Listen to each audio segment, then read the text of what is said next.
Hello, welcome to Comprehensive Outdoors. I'm Jeff Hale, and this channel is made to help you become a more complete hunter and fisher, and that includes me. And one of the great things about having a community of people who hunt and fish is you get the opportunity to learn from each other. And one of the people that I've gotten to learn a lot from and got to hang out with a lot is a guy named Mr. Jim Corsetti. And Jimmy Corsetti, if you can't tell, he's Italian, right? Corsetti's an Italian last name. I'm Italian too, but Hale is English, but my mother's maiden name is La Sorella. So Jimmy's like relative to me. He's like my Goomba, my paisan, my brother from another mother. We've done a lot of hunting and fishing together. And you got to see Jim on the previous episode where we went and we did some Searun cutthroat fishing together, and Jim caught some nice sea runs. Then he tied for us the rolled muddler. One other fly that we had good luck with that day is his version of the Epoxy head minnow. And it's a great fly. It's got white and chartreuse and flash. And you've heard what saltwater fly fishermen say: if it ain't got no chartreuse, then it ain't no use. And there's a lot of truth to that. So I really like this fly. It's relatively easy to tie. It casts easy, and it's got this neutral buoyancy, and then the epoxy head slowly makes it drift down. So it's really great pattern, and I'm looking forward to having Jim tie this for us. So without further ado, let's see how Mr. Corsetti ties this thing. Good morning, YouTube. Jim Corsetti here on my good buddy Jeff Hale's Comprehensive Outdoorsman YouTube channel. And he asked me to tie up another fly for you this morning, so I'm going to do that. And what I'm going to make for you today is an epoxy head minnow, but I'm not using epoxy. I use UV knot sense, and I'll show you everything I'm going to use here. This is such a great nearshore, inshore, saltwater Puget Sound fly. This fly is great for cutthroat, Searun cutthroat, which is happening right now. If we weren't in this quarantine, I'd be out fishing for them. This is obviously a little baitfish pattern, and it looks like a little chum fry, which are just all over the shores of our beaches right now. And the Searun Cutts go crazy for them. It's also a great coho fly, resident coho fly, and even the ocean cutthroat when they come in late summer and fall. I'm sorry, ocean coho when they come in late summer and fall. Such a great fly. You can fish it. I never fish it on a floating line. Out in the salt, I'm either intermediate line or sink tip line, pretty fast sink tip line. For intermediate, I use the Rio In Touch Outbound Short on a 6, 7, or 8 weight rod. And then I also use a OPST Commando Head bucket sink tip on a 7 weight rod. A lot for coho. So it's a killer fly. Let's get started. Materials I'm going to use a size 4 saltwater hook, and I'm going to bend the barb down right away because it's a catch and release fishery, and all our hooks are supposed to be barbless here in the Puget Sound. And I'll stick that right in my vise. Simple fly to tie. Shouldn't take us too long. One of the things though is I'm using a monofilament tying thread, and it's really light and it's really easy to break. The reason I'm using that is because, first of all, you don't have to worry about cinching down your knots too hard with thread, because we're gonna put this UV knot sense head on there. And then also the monofilament is clear, so you can you'll just see the materials underneath the clear coated head. So that's why we use the mono. I'll have some polar flash in there. I'll have some chartreuse bucktail. Love this for Puget Sound fishing. I'm just using some Z yarn and a couple of Hackle tips as well. And then here's the UV not scent stuff. There's better stuff out there, I think, that I'm going to start experimenting with. You also have to hit it with UV light. And then I have just some stick-on eyes too that I'm going to use. So pretty easy one to tie. Got my mono in there. Just going to start my thread just like I would anything else. And I'm going to leave it up there on the first third of the fly. Cut that right off. I'm going to turn it over on the bottom. I actually build this from the bottom to the top. So I'm going to take a section of the Z yarn here.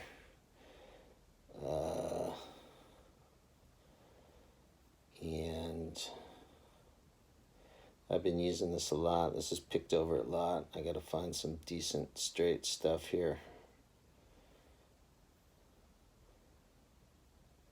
You can tie this fly pretty sparse too. It doesn't have to be a bulky fly. That's a good thing about saltwater flies. You can tie them as big or as small as you want and just experiment. You can have some big bodied ones in there. You can have some smaller bodied flies in there. It doesn't really matter. So I'm going to try to get this right through the hook, right like that. I think I missed that. I like to split the hook. There we go. And I'm just going to tie it in. And again, light wraps because this stuff is brittle, but I do want to go all the way to the head and back. Good. And then I already know that's going to be too long. I'm going to start shaping my body already. I'm going to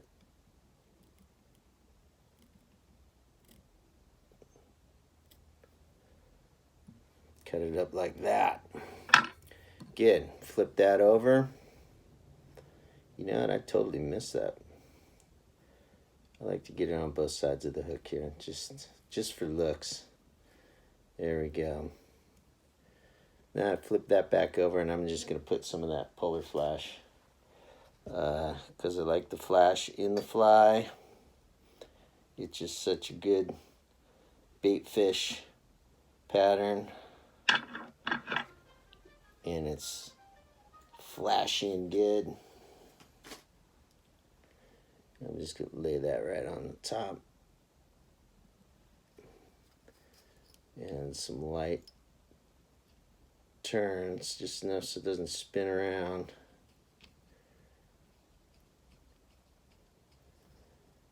And it's okay to leave that a little bit longer than the body of the fly. Always have your flash a little bit longer.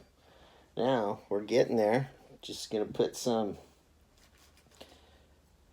chartreuse buck hair, and I'm not going to worry about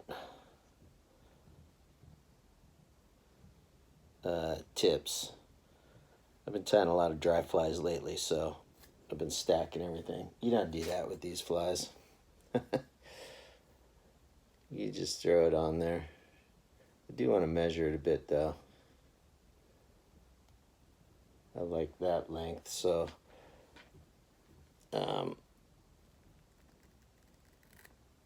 I'll cut that. And notice how I cut that tapered back a little bit.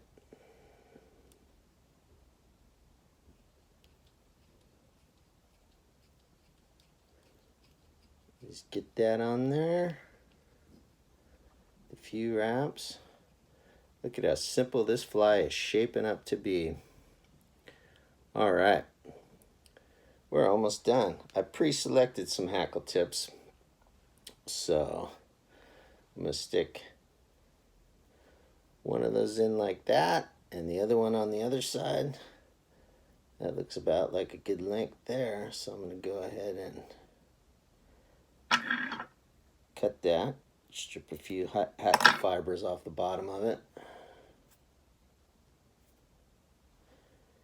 And I'm going to lightly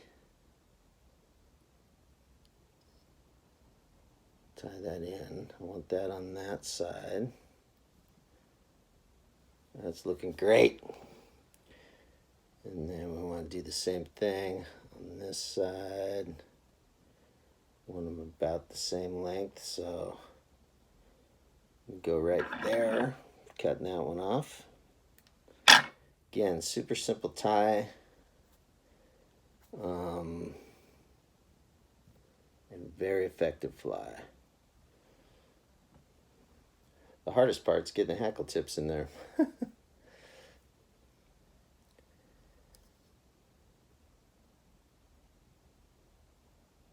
If I just get one wrap in there, you can kind of reposition.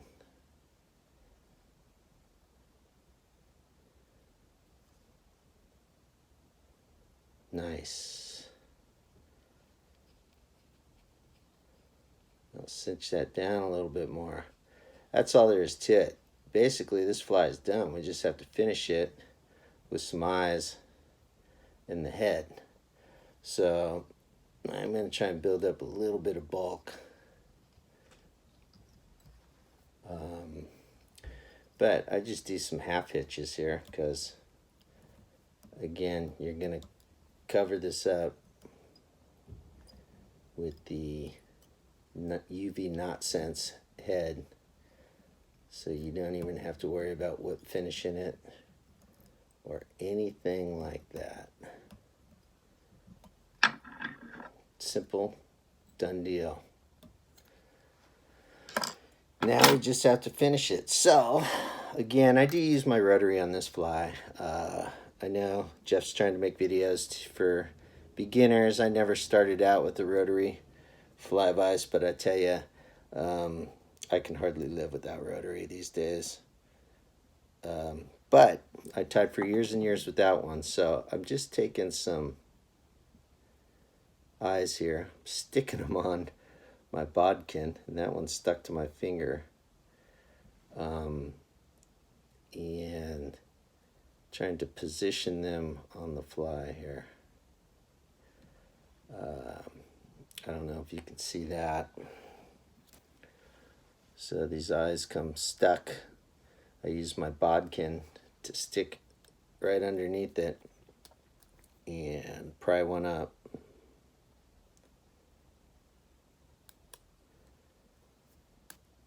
And get them on the end of my bodkin like that. And then I try to position them right there on the side of the fly.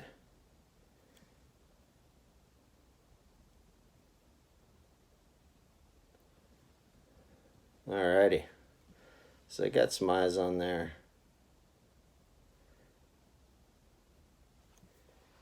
Now you need your UV knot sense and your light, your UV light.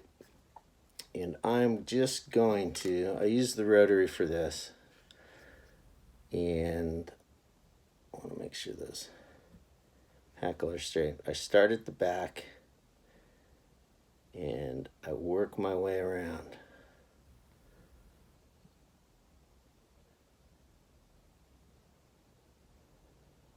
Till I get all the way around.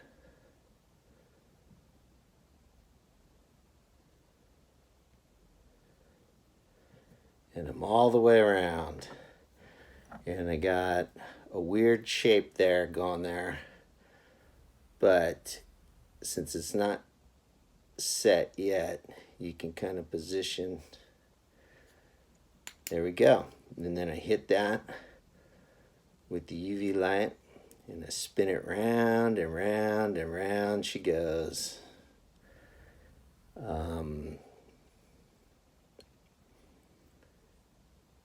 And until this sets, you don't want to have your fingers on the UV knot sense.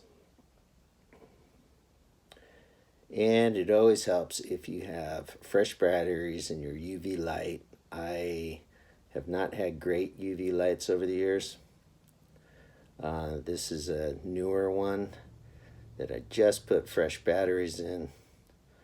But it might not totally be sent, but it's, you can see it's hard right there. It's set up really nice.